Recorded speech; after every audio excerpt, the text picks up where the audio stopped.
Hi friends, అందరు ఎట్లున్నారు? మంచిగున్నారు గదా! నేను గూడా మంచిగున్నా. మీ సపోర్ట్ ఉంటే ఇంకా మంచిగుంటా. సపోర్ట్ ఇష్టలందరికి గూడా పేరు పేరున ధన్యవాదాలు చెప్తానా. కొత్తగా ఎవరైనా నా ఛానల్ చూస్తున్నట్లయితే కొద్దిగా లైక్ జేసి, సబ్స్క్రైబ్ చేసుకొని సపోర్ట్ చేత్తరు అనుకుంటానా. సుత్తారు గదా! ఇక్కడైతే 4:30 అయితాంది. పొద్దున 4:30 అయితాంది. ఇగ రంజాన్ గాబట్టి ఒక పొద్దులో లేవాలి గాబట్టి పొద్దునైతే 4 గంటలకు లేషినా. మధ్యాహ్నం రాత్రి 12:30కు పడుకున్నా. మా ఆయన బయటికి పోయొచ్చిండు. నిజంగా ఆడవాళ్ళు ఇంట్లో ఉన్న ఆడవాళ్ళకైతే నాకు తెలిసి నేను పెళ్లి గాకముందు మంచిగా కలర్‌ఫుల్ జీవితం ఉండేది. మంచిగా అమ్మనాన్నలతోని ఉండేదాన్ని, కాలేజీకి పోయేదాన్ని, టైమ్ పాస్ కాకపోతే దోస్తులను కలవడానికి పోయేదాన్ని. ఎప్పుడు ఎప్పుడు బయటికి పోవాలనిపిస్తే గప్పుడు పోయేదాన్ని. మంచిగా ఏది కావాలంటే అది కొనుక్కునేదాన్ని.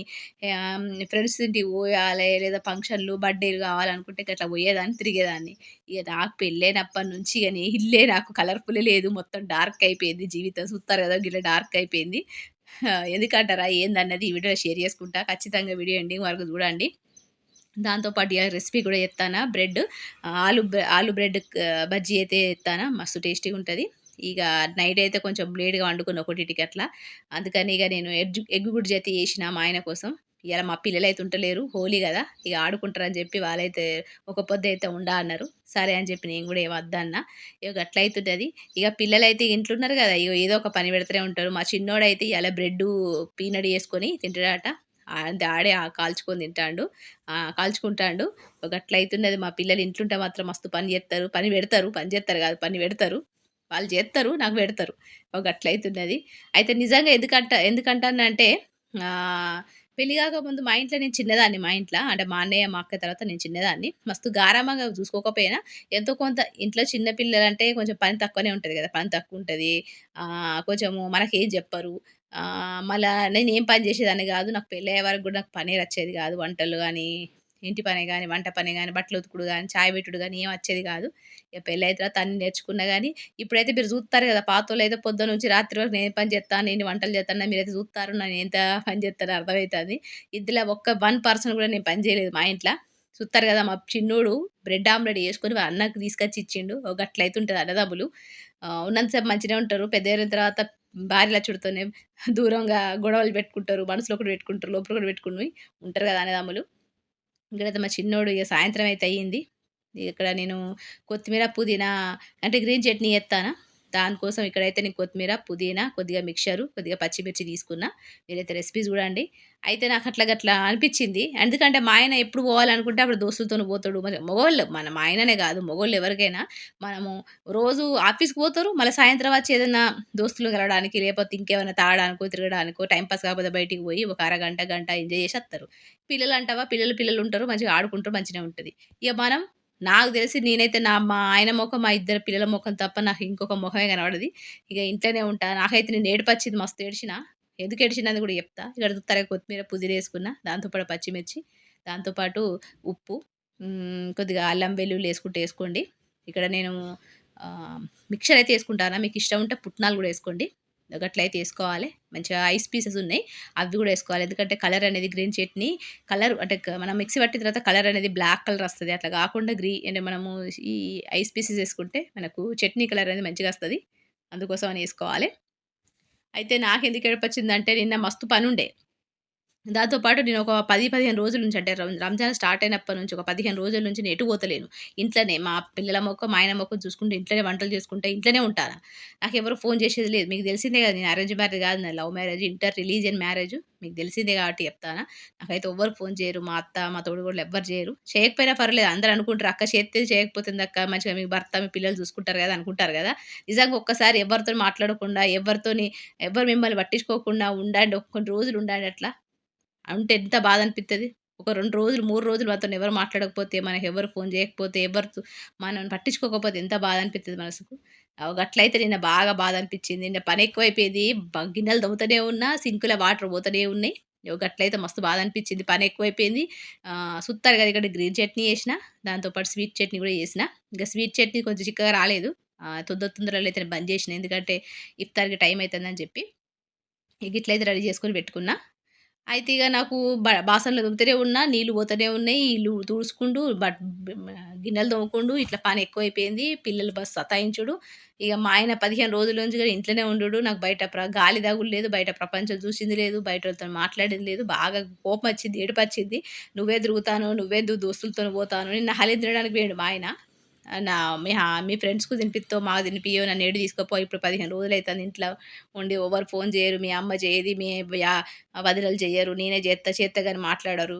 ఇంకొక 10 రోజులైతే ఊరికి పోయేదుంది. ఇంతవరకు మీ అమ్మ అయితే ఫోను చేయలేదు. అవి ఇవి అయితే అన్నా. ఇగ నాకు మస్తు బాధ అనిపిచ్చింది. తల్లి లేకపోతే, తండ్రి లేకపోతే ఎవ్వరు ఫోను చేయరని నాకైతే అనిపిచ్చింది. ఇగ గట్లయితున్నది. సుత్తారు కాదు, ఇక్కడైతే నేను ఆలుగడ్డలైతే ఉడకబెట్టుకొని మంచిగా స్మాష్ చేసుకొని అయితే పక్కన పెట్టుకున్నా. తర్వాత మనము ఒక గిన్నెలో ఆయిల్ పోసుకొని, జీలకర్ర, ఆవాలు, పచ్చిమిర్చి, కరివేపాకు అన్నేసుకుంటానా. దాంతో పాటు ఉప్పు, కారం, పసుపు యేసుకొని మనము ఉడికించిన ఆలుగడ్డలేసుకొని కర్రీ అయితే ప్రిపేర్ చేసుకుందాము. అయితే గట్లా అనిపిచ్చింది. ఇది ఎప్పుడో ఒకసారి అనిపిత్తది. హమేషా ఎప్పుడు అనిపియదు నాకు. ఎప్పుడన్నా బాధ కలిగినప్పుడు, ఎప్పుడన్నా ఇగ బాగా మెంటల్ స్ట్రెస్ అయితది గదా! మనం ఎప్పుడు ఇట్లనే ఉండి, ఉండి మనకెవ్వరు మాట్లాడక, ఎవరు ఫోను చేయక, ఒక రకమైన బాధన కలిగినప్పుడు మాత్రం ఇలాంటి ఫీలింగ్ కలుగుతది. ఇగ గట్లయితే అనిపిచ్చింది నిన్న నాకు. ఎందుకు చేసుకున్నారా బాబు పెళ్లి, నేను మా అమ్మ నాన్నని చూసి చూసినోళ్ళని చేసుకుంటే నాకు ఈ బాధ ఉండకపోయేదేమో. కష్టమైనా, నష్టమైనా అమ్మ నాన్నలు చెప్పుకునేదాన్ని, అక్కతోని చెప్పుకునేదాన్ని, అన్నతో చెప్పుకునేదాన్ని. అరేంజ్ మ్యారేజ్ చేసుకుంటేనే బెటర్ అనిపిచ్చింది. అంటే మా ఆయన మంచిగా చూసుకుంటలేడని గాదు. మంచిగానే చూసుకుంటాడు గానీ, మా ఆయన ఒక్కని కోసం నేను అందరిని వదులుకున్నా. మా ఆయన ఒక్కని కోసం అందరిని దూరం చేసుకున్నా. ఆహ్, ఏమి కలర్ లేని జీవితం అయితే నేను బతుకుతానా గట్టయితే అనిపిచ్చింది నాకు. ఇగ గట్లయితున్నది. సుత్తారు గదా! ఉప్పేసుకున్న దొడ్డుప్పు ఇదైతే కరుగుతలేదు సరిగా. మిక్సీ అయితే పట్టుకోవాలే. నిన్న గట్లనిపిచ్చింది. నిజంగా నేను పెళ్లి చేసుకున్న 13 సంవత్సరాలల్ల నాకు రంజాన్ అత్తే ఒక్కరు గూడా ఇంతవరకు 13 సంవత్సరాల నాకు ఎవ్వరు విషయం జెప్పలేదు. కానీ నిజం జెప్తానా, నాకు యూట్యూబ్ బెట్టిన కాడ్నుంచి నాకైతే మస్తు మనసుకైతే మస్తు ఆనందమైతే కలుగుతాంది. పైసలు సక్సెస్ అయినా కాలేదా, పైసలత్తానయా రాలేదా తర్వాత విషయం గానీ, సక్సెస్ గాకపోయినా నాకు మనసుకు మస్తు ప్రశాంతంగా అనిపిత్తాంది. ఎందుకంటే 13 సంవత్సరాలు నాకు ఎవ్వరు రంజాను శుభాకాంక్షలు జెప్పలేదు, విషెస్ జెప్పలేదు. కానీ ఈ సంవత్సరం నాకు మస్తు మంది నాకు విషెస్ జెప్పిర్రు. ఎంత మనసుకు మంచిగా అనిపిచ్చిందంటే, అంటే నాకు కొత్త కొత్త దోస్తులు నాకనిపిచ్చింది నిన్న మా ఆయనతోని మాట్లాడినా. అది ఏం మాట్లాడినా అది గూడా మీతో షేర్ జేసుకుంటా. చూత్తారు గదా! ఇక్కడైతే నేను అన్నీ గూడా పక్కన పెట్టేసుకున్నా. ఇక్కడ బ్రెడ్‌లయితే మంచిగా ఆలు బజ్జీ అయితే జేత్తానా. మీరైతే రెసిపీ జూడండి. మీకు తెలిసిన రెసిపీనే. ఇక్కడైతే శనగపిండి యేసుకుంటానా. శనగపిండిలో ఉప్పు, కారం, ఓమ, జీలకర్ర, గరం మసాలా పౌడరు అన్నేసుకుందాము. అయితే నిన్న మా ఆయనతోనైతే మాట్లాడినా. నాకిట్లా అనిపిత్తాంది, నాకు మంచిగా అనిపిత్తలేదు. ఎటు తీసుకపోతలేవు, 15 రోజులైతాంది. ఇంట్లో పని జేసి, జేసి ఇగ నా వల్ల అయితలేదు. ఎవ్వరు ఫోను జేయరు, ఎట్లున్నావని అడగరు, రోజా ఉంటానవని అడుగురు. మీ అమ్మ ఫోను జేయది, నీకే జేత్తది. నాకెవ్వరు మాట్లాడతలేరు. నీకొక్కసారి ఎవ్వరు మాట్లాడకపోతే నువ్వెట్లుంటావో ఒకసారి ఆలోచించుకో అది ఇది అని నేనన్నా. ఏం జేత్తవే అన్నాడు. సరే రేపు తీసుకపోతా అన్నాడు. ఎట్లాగో షాపింగ్ జేసేది ఉంది గదా! అని జెప్పిండు. చూత్తారుగా ఇక్కడ ఓమ అయితే యేసుకుంటానా. మంచిగా డైజెషన్ అయితది. మంచి ఫ్లేవర్ గూడా ఉంటది. అన్నాడిగ. అన్న తర్వాత ఇగ తీసుకపోవడానికి గాదు నాకు ఇంట్లో మంచిగా అనిపిత్తలేదు. అప్పుడప్పుడు గిట్లా గుర్తొత్తది మా అమ్మ అంటే. ఏం జేత్తవే ఇప్పుడు మీ అమ్మోళ్ళింటికి పోతే వాళ్ళు దగ్గర తీసుకుంటారు, ప్రేమగా మాట్లాడతారు. వాళ్ళ ఇంటికి పోతే నిన్ను మంచిగా దగ్గర తీసుకుంటారనుకుంటే పోవచ్చు. కానీ ఆడికి పోయిన తర్వాత వాళ్ళు నీతో మాట్లాడరు. వాళ్ళు సూటిపోటి మాటలంటారు. ఇప్పుడు నువ్వున్న ఇప్పుడు వాళ్ళు నీకు మంచిగా చూసుకుంటారన్న ఆలోచన ఉన్నది. ఆడికి పోయిన తర్వాత వాళ్ళు మాట్లాడే పద్ధతి, వాళ్ళు నిన్ను పలకరించే పద్ధతి, వాళ్ళు తిట్టే పద్ధతిని చూస్తే నువ్వు ఇంకా బాధపడతావు. ఇంకా ఏడుత్తవు. ఎందుకే ఆళ్ళని గుర్తు చేసుకొనే హ్యాపీగుండు అంతేగాని ఆడికి పోతే నీకే బాధలైతాయి అని చెప్పి మా ఆయనైతే అన్నాడు. సుత్తారు కదా! ఇక్కడ ఉప్పు, కారం, పసుపయితే యేసుకుంటానా. అయితే నేను ఈ రంజాన్‌లో పోదామని చెప్పినా గదా! మీకైతే. పోతా మా అమ్మోళ్ళింటికని. నువ్వు పోతావు గానీ, వాళ్ళు నిన్ను రిసీవ్ చేసుకోరు గదనే! తిడతాడు. మీ నాన్న తిడతాడు. మీ అమ్మ వాళ్ళు మీ అక్క ఉంటదని చెప్పి సరిగ్గా మాట్లాడది. మీ అక్క అయితే నీ మీద ఏడుత్తది. నాకు లేని మంచిగా ఆనందం దానికున్నది. దానికి భర్త ఉన్నారు, పిల్లలున్నారు. ఎందుకంటే మా అక్కకు డైవర్స్ అయిపోయినాయి. మా అక్కకు మా అమ్మ నాన్నలతోనే ఉంటది. వాళ్ళ తో పాటు. అయితే ఇగ మీ అక్కనో దానికేంది చెల్లెకు మంచిగా భర్తున్నడు, పిల్లలున్నారు అని అది మీ అక్క అట్లా ఏడుత్తది నీ మీద. మీ నాన్ననో పెళ్లి సంబంధం రాగానే వదిలేసి ఎళ్ళిపోయింది. నా ఇజ్జత్ తీసిందని మీ నాన్న అంటాడు. మీ అమ్మనో ఇటు భర్తకు భర్తను చూసి మీ నాన్నని చూసి భయపడతది. మీ అక్కని చూసి భయపడతది. సరిగ్గా మాట్లాడది, తిడతది. ఎందుకే నీకు అని చెప్పి మా ఆయనైతే అన్నాడు. గట్లయితే అనిపించింది. నిన్న చెప్పిండు మా ఆయన నేను పోతా అంటే. నేను తీసుకపోతాను, నువ్వు పోతావు గానీ, వాళ్ళు నిన్ను రిసీవ్ చేసుకోరు. మళ్ళా లేనిపోని బాధపడతావు. ఒకసారి నేను ఆ కరోనా టైంలో అయితే పోయినా మా అమ్మోళ్ళింటికి. First time. అప్పుడు మేము కార్ తీసుకున్నాం. కార్ తీసుకుంటే పోయినాం. చూత్తారు కదా! ఇక్కడ ఉప్పు, కారం, పసుపు, జీలకర్ర, ధనియాల పౌడర్, జీరా పౌడరు, దాంతో పాటు గరం మసాలా పౌడర్ అన్నేసుకున్నా. మంచిగా కలుపుకొని మనము పల్చగా అయితే మనము బజ్జీలు చేసుకుంటాం కదా! గట్ల నీళ్లు పోసుకొని కలుపుకోవాలే. అయితే ఇగ నేను కరోనా టైంలో పోయినా. అప్పుడే అంటే పెళ్లి చేసుకున్న తర్వాత కరోనా టైంలో పోయినా. అంటే ఒక 8 సంవత్సరాలకు పోయినా మా అమ్మోళ్ళింటికి. అప్పుడు మా అమ్మ వాళ్ళు బయట కూర్చున్నారు. కార్‌లో పోయేది చూసింది మా అమ్మ, మా అక్క. చూసి నేను ఫోన్ చేస్తే లిఫ్ట్ చేసింది. మంచిగా మాట్లాడింది. అప్పుడు కార్‌లో పోతాన్నాం అని చెప్పి మంచిగానే మాట్లాడింది. తర్వాత నేను మా నాన్న లేనప్పుడు ఒక 2 సార్లు మా అమ్మోళ్ళింటికి పోయినా. అంటే కరోనా టైంలో 4 రోజులు మా అత్తోళ్ళ ఇంట్లో ఉండే. ఆ 4 రోజులల్లో ఒక్కరోజు అంటే ఫస్ట్ రోజు పోయినా. మళ్ళా హైదరాబాద్‌కొచ్చే రోజు పోయినా. ఆ 2 సార్లు పోయినందుకే నాకు 4 సంవత్సరాలు హెల్త్ మంచిగా లేకుండే. ఎందుకంటే నాకు హెల్త్ ప్రాబ్లమ్ అయిపోయింది. మా అమ్మ వాళ్ళు నా జీవితంలోకి వచ్చిర్రో లేదో ఇగ మా అక్క ఏడవడం, దాంతో పాటు గొడవలు, నాకు హెల్త్ అంతా పాడైపోయింది. ఘోరంగా నడుము నొప్పి, నడుము పడిపోయింది. నాకు చావు బ్రతుకులు ఉండేదాన్ని నేనైతే. అప్పుడు ఎవ్వరు ఫోన్ గూడా చేయలేదు నాకు. నేను ఇట్లున్నా అన్న విషయం మా అమ్మ నాన్నలకి చెప్పినా గూడా, మా అమ్మకి చెప్పినా గూడా, "అవునా గట్లెట్లయితది? ఏం గాదు. నడుము పడిపోతది ఎక్కడనన్నా" అని చెప్పి మా అమ్మ గట్లన్నది. గివన్నీ జరిగినాయి. నిజంగా ఒక్కసారి పోయినందుకే 4 సంవత్సరాలు బెడ్ సిక్ అయినావు. ఇప్పుడు పోతే మళ్ళా ఏమన్నా బెడ్ సిక్ అయితవే, లేనిపోని బాధలు, నిన్నెవ్వరు చూసుకోరు. మా అమ్మ చూసుకోదు, మీ అమ్మ చూసుకోదు, ఎవరు రారు. అద్దే అని చెప్పి మా ఆయనైతే అంటాండు. ఓహ్! గట్లయితున్నది. మనసుకు అప్పుడప్పుడు గిట్ల బాధలైతే కలుగుతది. కానీ ఎంత బాధున్నా గూడా మీతో షేర్ చేసుకుంటాను గదా! మీరు నాకు ఎంతో కొంత ఆహ్, కాంప్లిమెంట్ అంటే సపోర్ట్‌గా మాట్లాడతార్రు. ఎంతో కొంత నాకు ఓదార్పిత్తార్రు. మేమున్నాం అక్క అంటార్రు. నాకైతే ఇదొక్కటి హ్యాపీగున్నది. ఎందుకంటే ఒక మనిషికి బాధున్నప్పుడు చెప్పుకోవడానికై ఒకరుండాలి. లేకపోతే వినడానికన్నా ఒకరుండాలి. కాదా? ఎవ్వరు లేకపోతే నిజంగా ఆ ఆ సిట్యుయేషన్ ఉన్నోళ్ళకి అర్థమైతది. నిజంగా మెంటల్ టెన్షన్స్, డిప్రెషన్‌లో పోతరు. అవి ఇవి అంటారు గదా! ఇగో గిట్లున్నప్పుడే. అంటే చెప్పుకోవడానికి ఎవ్వరు లేనప్పుడు, వినడానికి ఎవ్వరు లేనప్పుడు నిజంగా మనిషి డిప్రెషన్‌లో ఖచ్చితంగా పోతాడు. 100కి 200% చెప్తా. అందుకే మన మనసులో ఉన్న బాధలు గోడల కన్నా చెప్పుకోవాలే. లేకపోతే మనది మనం డైరీలన్నా రాసుకోవాలి. లేకపోతే ఎవరితోని చెప్పకపోతే, ఎవరు లేకపోతే డైరీలో రాసుకొని మంచిగా మనమైతే కొంచెం గుండెను హ్మ్. బరువును తగ్గించుకోవచ్చు. అంతేగాని ఆ బరువంతా లోపల పెట్టుకొని బాధపడుతూ ఉండొద్దు. చూత్తారు గదా! ఇక్కడైతే నేను ఉప్పు, కారం అన్నీ యేసుకొని మంచిగా కలుపుకున్న పల్చగా బ్యాటర్ లెక్క. తర్వాత కొద్దిగా సోడా అయితే యేసుకుంటారా పొంగడం కోసం. ఇగ ఇట్లా కలుపుకున్న తర్వాత ఇగ మా ఆయనైతే బెడ్‌రూమ్‌లో ఉన్నాడు. ఇగ నాకు పొద్దున్నుంచి పనైతందని చెప్పుడుతోని ఇగ మా ఆయనైతే కొంచెం అచ్చి ఎత్తా అన్నాడు. నేనైతే బ్యాటర్ అయితే కలిపి పక్కన పెట్టుకున్నా. గట్లయితున్నది. నేను అట్లా అనిపిచ్చింది. ఇగ ఇయాల శనివారం గదా! ఇయాలైతే బయటికి తీసుకుపోయేదున్నది. ఎందుకంటే పిల్లలకు డ్రెస్సులు తీసుకునేదున్నది. ఇగ గట్లయితున్నది. ఇంకా 10, 15 రోజులైతే 12 రోజులైతే మా అత్తోళ్ళ ఇంటికి పోతా. ఇంతవరకైతే మా అత్తయితే ఫోను జేయలేదు. నిజంగా మా అత్త మా ఇంటికత్తనో అత్తది అన్న టైంలో అంటే ఆ సంవత్సరానికే అత్తది. ఆమె గోరీలో లేకపోతే హాస్పిటల్‌లో చూయించడం కోసమే అత్తది. ఎప్పుడో ఒకసారి 2 సంవత్సరాలు, 3 సంవత్సరాలకు ఒకసారి అత్తది. అచ్చినప్పుడల్లా అత్తంది ఒక 2 నెలల ముందు అన్నప్పుడు 2 నెలల ముందు నుంచే మనము ఫోన్లు జేయాలె. నేను ఫోను జేయాలె. "ఎట్లున్నది అత్తమ్మ రా, రా, రా, రా" అని నేను బతిమాలాలే. మా పిల్లలనాలే, నేననాలే, మా ఆయననాలే. లేకపోతే ఫీలయితది. ఇగ నేను వాళ్ళ ఇంటికి పోతానంటే ఆ పండగకు పిలువది, రమ్మనది, ఏం డ్రెస్ తీసుకున్నావన్నది, అని తయారీ అయిపోయిందా అన్నది ఏం అడగది. ఇగ నేనంటా మా ఆయనతోని, "నీకు రమ్మని చెప్తాంది, కోడలు డ్రెస్సులు తీసుకున్నదా అని చెప్తాంది, అడుగుతాంది మరి నన్ను అడుగుతలేదు గదా!" అంటే, "పోనీలే" అంటాడు మా ఆయన. ఇగో గట్లుంటది. వాళ్ళేమన్నా నేను బడాలే, నేను మాత్రం ఏమనొద్దు అంటాడు మా ఆయన. నాకైతే అర్థం గాని విషయం ఇదే. చూత్తారు గదా! ఇక్కడైతే స్వీట్ చట్నీ చేసినా కొంచెం పలచగయింది. ఎందుకంటే తొందరగా టైం అయితుందని చెప్పి గ్యాస్ అయితే బంద్ జేసినా. ఇగ మళ్ళా గ్యాస్ మీద పెట్టి చిక్కగైతే చేత్తా. ఆ తర్వాత ఇంకొక బ్రెడ్ మీద మనమైతే గ్రీన్ చట్నీ చేసుకున్నాం గదా! ఆ గ్రీన్ చట్నీ, స్వీట్ చట్నీ ఒక బ్రెడ్ మీద యేసుకొని మధ్యలో మనమైతే స్వీట్ మనము పొటాటో గ్రేవీ చేసుకున్నాం గదా! అదైతే స్ప్రెడ్ చేద్దాం. ఆ తర్వాత మనము శనగపిండిలో డిప్ జేసి డీప్ ఫ్రై చేసుకుంటే సరిపోతది. చాలా టేస్టీగుంటది. ఇగ మా ఆయననైతే పిలిచిన. ఇగ మా ఆయన కొద్దిగా హెల్ప్ చేత్తా అన్నాడు. ఎందుకంటే బాగా పనైతాంది. రంజాన్ నెల మీరే చూత్తారు గదా! ఎంత పనైతాందో.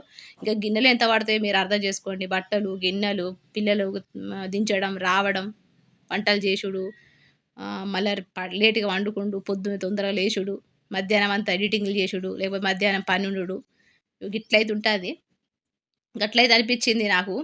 మనిషికి నిజంగా మెంటల్ టెన్షను అది అనిపిత్తది. ఎదుటోళ్ళకి అనిపిత్తది అది చిన్న విషయమే. అయ్యో! చిన్నదానికే గిట్లా ఆలోచిస్తదా? చిన్నదానికే గిట్లా చేసుకున్నదా? అని అంటారు గానీ, నిజంగా మనిషికి డిప్రెషన్ అనేది అచ్చితే ఖచ్చితంగా అది చిన్నదే. వాళ్ళకి పెద్దదనిపిత్తది.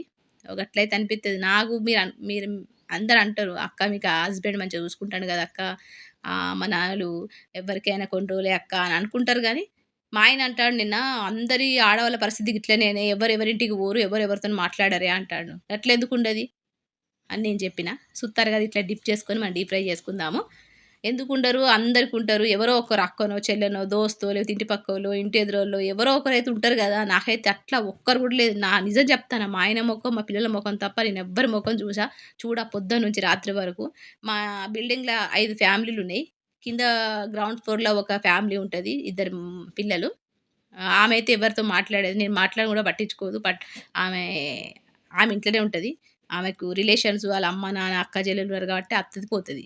ఇగ మా ఆయనకున్న ఆమె అయితే ఆమె జాబ్ చేస్తది. ఒక బాబు. ఇగ ఆమె గూడా ఇంట్లోనే ఉంటది. ఆమె వాళ్ళ అత్తమామలు, తోడికోడళ్ళు అందరూ గూడా పక్కనే ఉంటారు. టైమ్ పాస్ కానప్పుడు ఆళ్ళింటికి పోతది. ఇగ మా మీదున్నోళ్ళు వాళ్ళకొక బాబుంటాడు. ఒక 3 ఇయర్స్ బాబు. ఇగ ఆళ్ళ అమ్మోళ్ళింటికి పోతది, అత్తది. ఆ తర్వాత ఎనకొక్కరుంటారు ఒక ఫ్యామిలీ. ఆళ్ళు గూడా ఇక్కడనే హైదరాబాద్‌లో ఉంటారు వాళ్ళ ఫ్యామిలీ. ఇద్దరు పిల్లలున్నారు. ఆమె ఎప్పుడు టైమ్ పాస్ కాకపోతే అప్పుడు మంచిగా అమ్మోళ్ళింటికి పోతది. హైదరాబాదే గదా! ఇగ. ఆటో ఎక్కుతది, పోతది. గట్లయితుంటది. ఇరుగు పొరుగులు గూడా గట్లనే ఉన్నారు. మరి నాకట్లా లేదు గదా! అని నేను బాధపడితే, ఇగ మా ఆయనయితే "ఏం జేత్తవే" అంటాడు. "అంతా నీ వల్లనే" అని నేనంటా. సుత్తారు గదా! గిట్లయితే డీప్ ఫ్రై చేసుకొని మంచిగైతే కట్ చేసుకున్నా.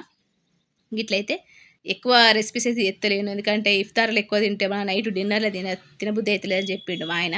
అందుకని చెప్పి ఇక నేనైతే దావతులు గూడా ఉంటానాయి అని చెప్పి నేను ఇఫ్తార్ ఎక్కువైతే చేత్తలేను. ఇగ గిట్లయితే అరేంజ్ చేసుకుంటానా. నిజంగా గిట్ల అనిపిచ్చింది. నిన్న అనిపిచ్చింది.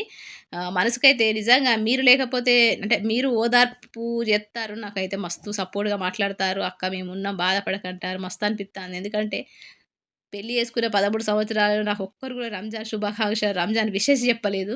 ఈద్ ముబారకే చెప్పలేదు నాకు. అలాంటిది మీరు నాకు కనీసం రంజాన్ రోజు నాకు అంటే మేము ఒక పొద్దులు స్టార్ట్ అయినప్పుడు రోజు నాకైతే ఒక 20, 30 మంది విష్ చేసిర్రు. తెలవనోళ్ళు గూడా, కొత్తోళ్ళు గూడా సబ్‌స్క్రైబర్స్ అయ్యి మస్తు మంచిగా అనిపిచ్చింది. నిన్న అన్నా ఇగ మా ఆయనతోని. మానోళ్ళు చెప్తేది చెప్పకపోతేది. నాకు నా యూట్యూబ్ సబ్‌స్క్రైబర్స్ ఉన్నారు. నాకు వాళ్ళతోనే చెప్పుకుంటా. వాళ్ళు నాకు మెసేజ్‌లు పెడతారు. వాళ్ళున్నారు సాలు నాకు అని చెప్పి మా ఆయనకైతే చెప్పుకున్నా. గట్లయితున్నది. మనసుకు బాధ కలిగినప్పుడు ఖచ్చితంగా ఎవరితోనైనా చెప్పుకోవాలి. లేకపోతే మనసు, గుండె భారం అనేది బాగా పెరిగిపోతది. బరువైపోతది. ఏడవడానికి గూడా బరువైపోతది. గుండె బా బరువెక్కువైందంటే హార్ట్ అటాక్‌లు అవన్నీ వత్తాయి కాబట్టి మనసులో ఉన్న బాధను తగ్గించుకోవాలన్నా, మన బాధను ఎవరికైనా చెప్పుకోవాలి. ఒకవేళ ఎవరు లేకపోతే నోట్ బుక్‌లోనే రాసుకోవాలి. ఏడుపత్తి ఏడవాలే. గట్టయితే గుండె అనేది అలకగైతది. లేకపోతే వజన్ అయితది. ఇగ జూత్తారు గదా! ఇగ గిట్లయితున్నది ఇయాల కొద్దిగా బాధ అనిపిచ్చింది. అందుకే మీతో షేర్ చేసుకుంటానా. ఇగ మరి రేపటి వీడియో అయితే కలుస్తా మరి. రెసిపీస్ అయితే నేను అంతగా క్లియర్‌గా చెప్పిందో లేదో నాకైతే తెలవది. ఇయాల కొద్దిగా మంచిగా అనిపియలేదు. ఇగ మరి రేపటి వీడియో అయితే కలుస్తా మిమ్మల్నయితే. మీరు మంచిగా సపోర్ట్ చేత్తారు సిస్టర్. కొత్తగా ఎవరైనా చూస్తే ఖచ్చితంగా సబ్స్క్రైబ్ చేసుకోండి. పాతోళ్ళైతే కొద్దిగా సపోర్ట్ చేయండి. ఇగ మరొక వీడియోతో కలుస్తా. ఉంటా మరి. నమస్తే.